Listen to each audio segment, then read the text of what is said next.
السلام علیکم محترم عزتمنو قدرمنو مسلمانانو ورونو امید درم چې جوړ او روغ به د صحت جامع بم پر تن باندې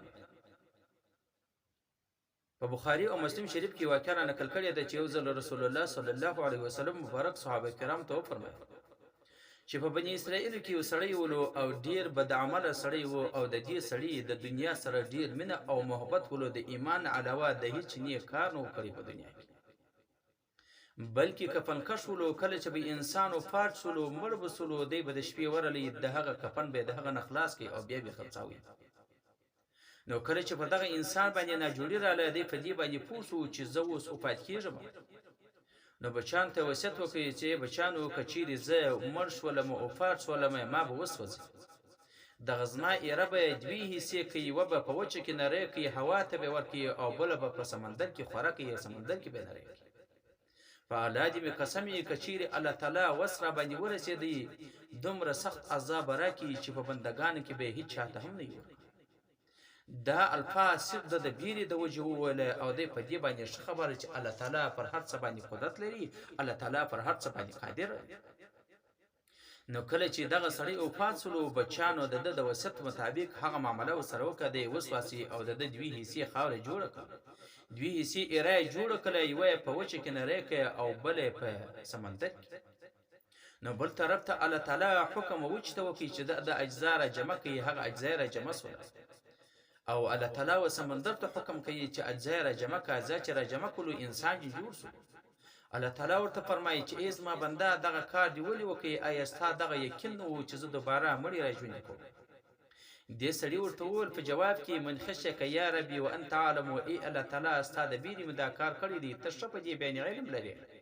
چې ما یو هیڅ نیک کار نه دی کړی او ستا د عذاب نه ډېر سخته بیرېدلم چې ما ته به دومره سختترین عذاب راکړې چې بندګانو کې دې هېڅ چاته نه دی ورکړی نو ځکه مې بچیان ته دا وصیت وکړي چې ما وسوځي او زما ایره دوې حصې کړي نو رسول الله صلی الله علیه وسلم بارک فغفر الله له الله تعالی و دغه سړي ته بخشش وکړي الله تعالی و دغه سړي ته معافي وکړي د هغو ګناهو ورتېر سولو کوم ګناهونه چې د ده سزا سوي او یې کړي ول نو څنګه چې الله تعالی پر دې باندې قادر دی چې د انسان اجزا سره جمع کوی شي د هغه نه انسان جوړوي شي الله تعالی پر دغه باندې هم قادر دی الله تعالی پر دغه باندې هم قدرت لري چې په هر ځای کې جزاء او سزا هم الله تعالی ورکوي شي انسان ته نو که چیرې د انسان دغه عقیده وي او دی خپل عقل چلی چې الله تعالی اجزا نسي را جمع کوي نو په دې باندې انسان کافر کیږي په دې باندې انسان وکړه مبس کیږي الله تعالی پر هر څه باندې قادر دی الله تعالی پر هر څه باندې قدرت لري چې انسان نیس معبود او نقشه هم نه ولا الله تعالی انسان پیدا کوي آیا دوباره په دې باندې قدرت نه لري چې انسان پیدا بلکې دوباره خو بیخي زیات پر دې باندې قدرت لري او قادر دی چې انسان پیدا ځکه د انشي ایجاد اوله پیره زور غواړي چې انسان یې که شی ایجادوي او د هغه نقشه نه وي هغه ایجادوي هغه بیا ډېره مشکل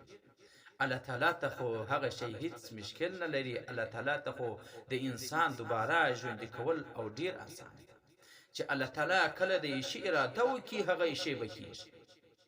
نو کله چې الله تعالی پر دې باندې قادر سو چې اجزا جمع کوي سي په کم ځای کې سي په وبو کې د